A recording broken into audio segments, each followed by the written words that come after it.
پچھلے گناہ تو بخش دیے گئے اور اگلے کا استعمال کرنا، اس پر غور کیا ہے؟ یہ تو سمجھنے میں بات آ رہی ہے نا کہ جو گناہ کیے اللہ تعالیٰ ان کو بخش دیتا ہے، تو پھر اگلے کا کیا مطلب ہوا؟ اس کا مطلب یہ ہے اللہ رب العزت جو مستقبل میں گناہ کا صدور ہوتا ہے اسے اس کو ایسی معافی دیتا ہے کہ وہ گناہوں سے باز آ جاتا ہے۔ اللہ پاک جل مجدہ الکریم نے تمام انبیاء علیہ السلام کو معصوم نہیں بنایا، انبیاء علیہ السلام سے وہ کبیرہ گناہ سنت ہی نہیں ہوتے جس سے اللہ رب العزت ناراض ہے۔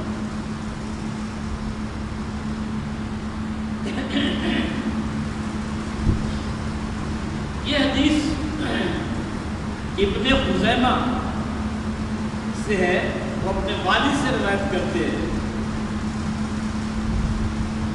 ایک دن صبح کو حضور اقدس صلی اللہ علیہ وسلم نے حضرت بلال کو بلایا اور فرمایا، اے بلال، کس عمل کے سبب جنت میں تم مجھ سے آگے آگے جا رہا؟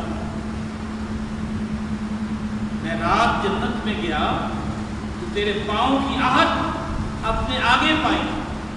بلال رضی اللہ تعالیٰ نے عرض کیا، یا رسول اللہ، میں جب اذان کہتا اس کے بعد 2 رکعت نماز پڑھ لیتا،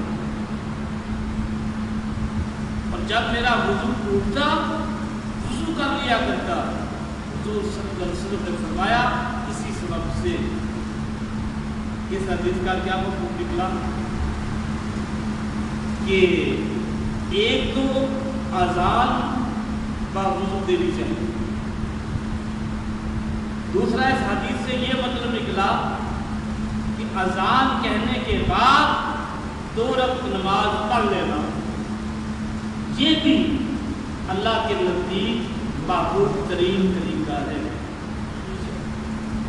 اور حرمین شریفین میں مغرب کی نماز سے پہلے بھی 2 رکعت نماز ہم پڑھنے کی ان کی عادت پڑھ لیتے ہیں، اور یہ حدیث پر ان کا یہ عمل ہے۔ حضور صلی اللہ علیہ وسلم کے سامنے اگر کوئی شخص ایسی بات کرے تو غلط ہو، رب العزت کے محبوب چپ نہیں رہتے، فوراً بولتے ہیں، یہ اللہ کے نبی کا فرمان ہے۔ تو ہر وضو کے ساتھ پڑھی ہوئی اذان اور اذان کے بعد 2 نفل پڑھنا، اور جب وضو نہ ہو تو وضو کر لینا، حضور صلی اللہ علیہ وسلم نے فرمایا ان کو اشارتاً کہ یہ جنت میں جانے کا سبب ہے۔